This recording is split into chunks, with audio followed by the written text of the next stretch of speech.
ito na mga idol, ipakita ko po sa inyo kasi wala kaming crane at wala kaming mga equipment na makinera dito.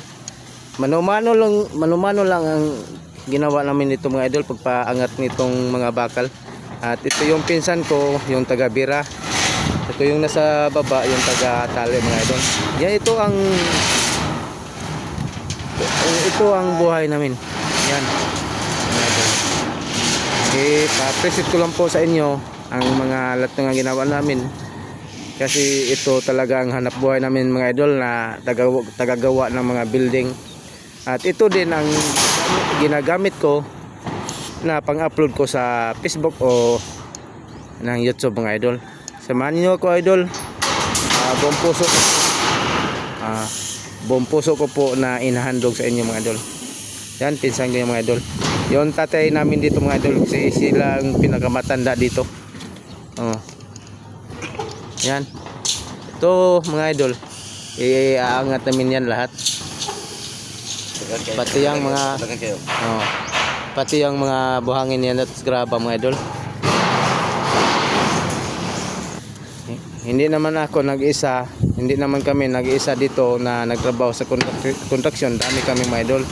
Kasi itong construction mga idol, para lang to sa mga walang napag-aralan, mga idol, kaya napunta sa construction.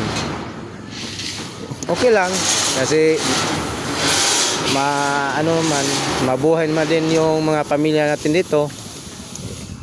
Makakain naman at makakaraos man rin sa kahirapan. Yung pambigas lang, magkaraos man lang. Masaya din kami nga ito yung trabaho namin, dahil po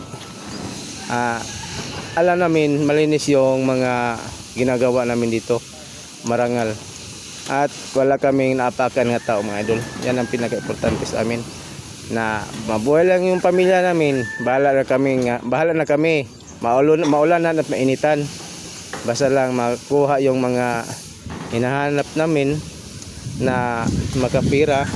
Ganyan lang mga idol, ganyan lang ang kwento ng buhay namin sa yung kaming mga lang napag-aralan. Hindi namin ito ikahiya mga idol, kasi alam namin na dapat mga bata ng eskwela mag-aral mabuti para dili matulad sa amin. Yan mga idol, totoo yan. Dapat kayo nga hindi pa ulahi, hindi pa huli ang lahat. Ito, kuhanan niyo ng aral mga idol, kayong mga kabataan ngayon. Huwag kayong barkada mga idol, kasi mahirap talaga ito. Mahirap yung construction mga idol, alam namin yan. Kaya kami palagi namin ipinapayo sa inyo, sa mga anak namin, nga huwag ninyong tularan, kasi mahirap yung maghanap ng pira, lalo na itong construction, kasi mababigat, mainit. Okay lang yun kung may skill ka, pero pag wala, hirap yan mga idol. Yan. At ipakita ko po ang ibang mga ginagawa namin mga idol, yung mga ibang kasamaan ko. Ayan. Ito na kami mga idol. Dami kami mga idol, nandun pa sa baba. May taga Tals, taga Arcoba. Ayun.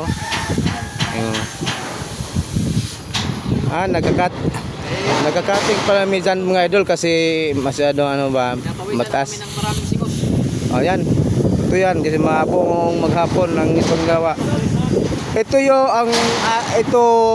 yung araw mga idol, dito tumama sa ulo namin hanggang maghapon mga idol.